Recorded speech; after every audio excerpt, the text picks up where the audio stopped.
अगर मैं आपसे सवाल पूछूं कि 90 की उम्र तक आप अपने आप को कहां देखते हो, तो शायद आप लोगों का जवाब यही होगा कि या तो चारपाई पे या चार कंधों पे। लेकिन पटियाला पंजाब की मान कौर जी ने अपना एथलेटिक करियर 93 साल की उम्र में शुरू किया। सुबह सुबह 6 बजे उठकर 20 किलोमीटर दौड़ लगाना, और वो भी उस उम्र में, काबिले तारीफ था। और उसके बाद उन्होंने हिंदुस्तान को 100 मीटर रेस में, 200 मीटर रेस में, 400 मीटर रेस में और जेवलिन थ्रो में ना सिर्फ रिप्रेजेंट किया, बल्कि गोल्ड मेडल तक जीत के दिए।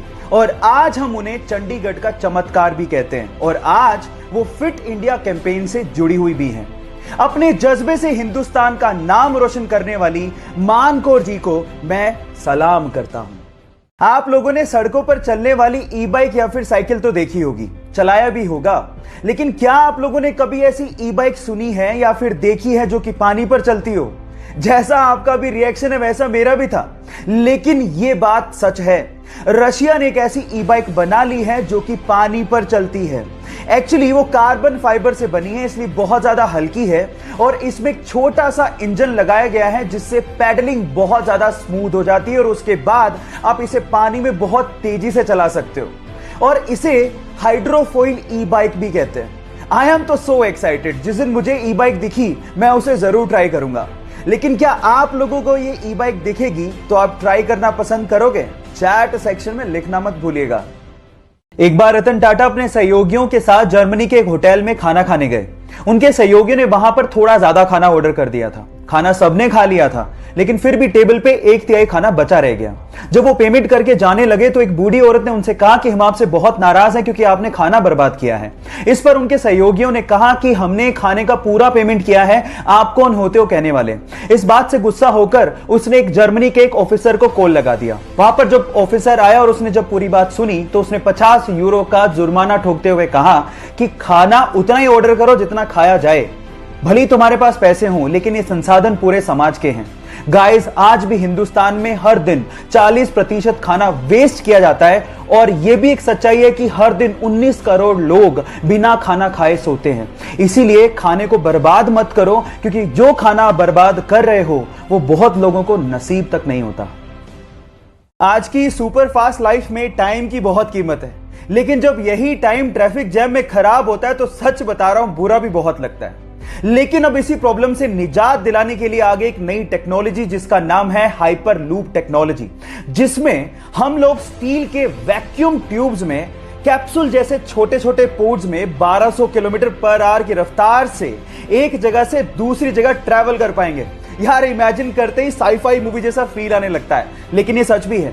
इंडिया में तो मुंबई से पुणे तक इसका काम भी शुरू हो चुका है। जहां पहले मुंबई से पुणे में जाने में 3 घंटे का टाइम लगता था, इसके बनने के बाद मात्र 30 मिनट लगेंगे। अब दुनिया बदलने वाली है, तैयार हो जाओ सुपर फास्ट भागने के लिए। एक बार बहुत सारे मेंढक जंगल से जा रहे थे। अचानक से 2 मेंढक पैर फिसलने की वजह से दलदल वाले खड्डे में फंस गए। अब वो बाहर निकलने की कोशिश कर रहे थे, लेकिन निकल ही नहीं पा रहे थे। इतने में बाकी मेंढकों ने कहना शुरू किया कि इस खड्डे से बाहर निकलना मुश्किल ही नहीं, नामुमकिन है। यह सुनकर तो एक मेंढक हिम्मत ही हार गया और दलदल में फंसकर उसने अपनी जान गंवा दी। लेकिन दूसरे मेंढक ने हिम्मत नहीं हारी, वो कोशिश करता रहा और फाइनली उस खड्डे से बाहर निकल गया। इतने में बाकी मेंढकों ने उससे पूछा कि तुमने क्या हमारी आवाज नहीं सुनी थी, तुम कैसे बाहर आ गए? तो उसने कहा कि मुझे अच्छे से सुनाई नहीं देता, मुझे तो गहरे खड्डे में यह लग रहा था कि आप लोग मुझे प्रोत्साहित कर रहे हो, इस वजह से मैं बाहर आ गया। अब गाइस, यहां सीखने लायक बात यह है कि तुम ये काम नहीं कर सकते, इसको देखने के 2 नजरिए हैं। पहला, मैं ये काम नहीं कर सकता इसलिए हिम्मत हार के बैठ जाऊं। लेकिन दूसरा, ऐसा क्या काम है जो मैं नहीं कर सकता? नजरिया बदलिए, जिंदगी अपने आप बदल जाएगी। जहां एक और कोरोना वायरस पूरी दुनिया के 32 से ज्यादा देशों में अपने पैर पसार चुका है, वहीं पूरी दुनिया के शीर्ष नेताओं से लेके शाही परिवार तक हमारी भारतीय संस्कृति को फॉलो कर रहे हैं। वो हैंडशेक की बजाय नमस्ते कर रहे हैं। पूरी दुनिया में भारतीय संस्कृति की तारीफ हो रही है। इसमें अमेरिका के राष्ट्रपति, फ्रांस के राष्ट्रपति, इजराइल के प्रधानमंत्री, जर्मनी की चांसलर से लेके ब्रिटेन का शाही परिवार शामिल है। और सबका यही कहना है कि अगर हमें कोरोना वायरस से जंग जीतनी है तो इसमें भारत का नमस्ते एक बहुत बड़ा हथियार साबित हो सकता है। हमें गर्व है अपने भारतीय होने पर और भारतीय संस्कृति पर, तो इसीलिए करो ना नमस्ते। कोरोना वायरस जैसे जैसे दुनिया में अपने पैर पसार रहा है, लोगों में उसका डर भी बढ़ रहा है और कुछ लोग इस डर का फायदा भी उठा रहे हैं। जैसे कि सैनिटाइजर्स अपनी कीमत से डबल कीमत में बेचे जा रहे हैं, मास्क कालाबाजारी हो रही है और बहुत सारा जरूरत का सामान महंगे दामों में बेचा जा रहा है। जहां एक और ये लोग फायदा उठा रहे हैं, वहां कुछ लोग आपकी मदद भी कर रहे हैं, जैसे कि वेदांतु लर्निंग ऐप। गाइस, पढ़ना जरूरी है, बाहर जा नहीं सकते, तो इसका पूरा ध्यान वेदांतु ने रखा है। वेदांतु ने क्लास 1 से लेके क्लास 12 तक अपने सारे लेक्चर्स और live sessions free of cost कर दिए हैं। बहुत बड़ी बात है। अब पढ़ाई का डर नहीं, वेदांतु लर्निंग ऐप कर लिया है मैंने डाउनलोड, अब कोई फिक्र नहीं।